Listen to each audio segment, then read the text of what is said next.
Not only is Nico Horner drawing teams' interest in trades, but so is Matt Shaw. We're going to get into that and what the Cubs' plan may be if they don't trade Nico. And I know a lot of you guys don't want to see him go.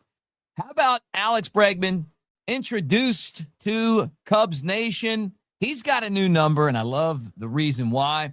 And I can tell you this, Willie Castro will not be back with the Cubs. All that right here on the Cubs Baseball channel. Hit our QR code right there. That's for Mick Nation and AveD, where we talk Cubs baseball on a daily basis. Let's get this party started. Great to see you guys today.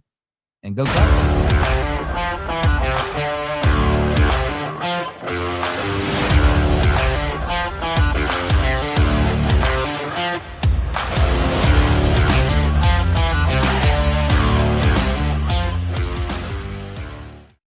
What do you say? What do you say? What do you say? Thank you for joining us on the show as we try to talk Cubs baseball on a daily basis. Make sure that you're a subscriber. Thank you guys for being here. We're trying to get to 10,000, okay? Help us get there.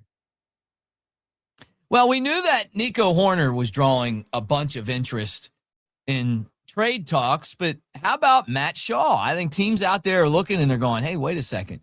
If we can't get Nico, maybe we get Matt Shaw.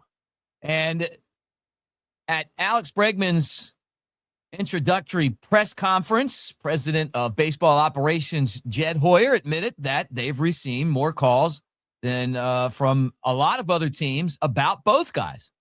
And they are, according to Bruce Levine, said that anyway, Bruce, doesn't mean that they're planning to trade either one of those guys.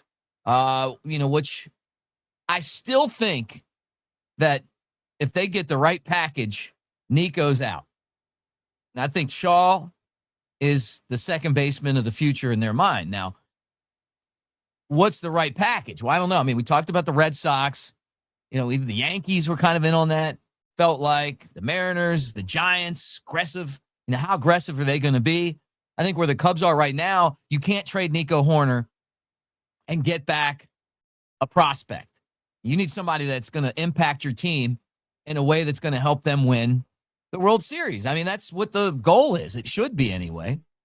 And that's what Alex Bregman, and we'll get into that in a second, came to the Cubs to do. But let me talk more about the strategy that the Cubs have if they keep both guys, right? So Nico's a free agent. He's got a 6+ WAR. He's one of the best all-around second baseman in the game. And a lot of teams are looking at him and going, man, we need this guy. But I say the Cubs need him too.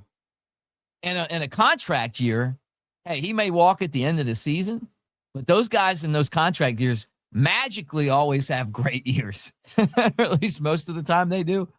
So when the money's on the line, that's kind of what happens. So with all of that said, if Shaw and Nico end up breaking camp and they're on the team, the game plan, according to the Cubs, is Nico plays second, Shaw utility guy.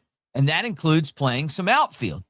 Now, Shaw in the minor leagues played predominantly third, but some second and some shortstop. He played shortstop in college at Maryland. And he's a very athletic guy. He's very fast. And so the speed of playing the outfield is probably not going to be bad for him.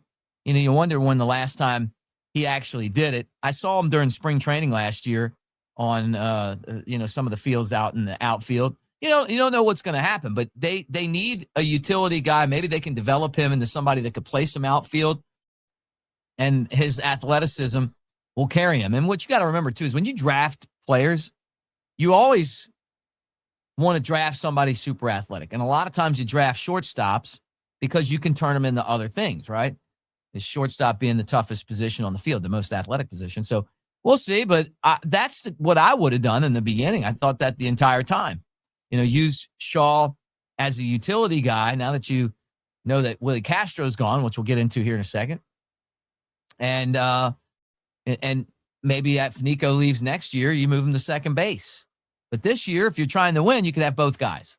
So if the Cubs give up Nico, you better get something really good back. Now, Alex Bregman was introduced at the press conference yesterday, and it was really refreshing to hear him talk. confident guy, a winner, and he said he's here to win. And I love that, right? I mean, that's what you want. That's why we signed him.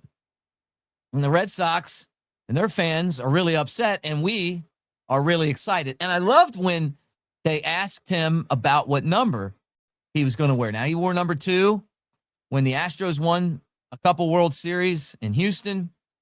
That's always been his number. Well, Nico wears that number, so he's not going to get that. Maybe if they trade Nico, he would. But he's going to wear number 3. And I loved what he said. He said, I want to wear number 3 because I want to win my 3rd championship.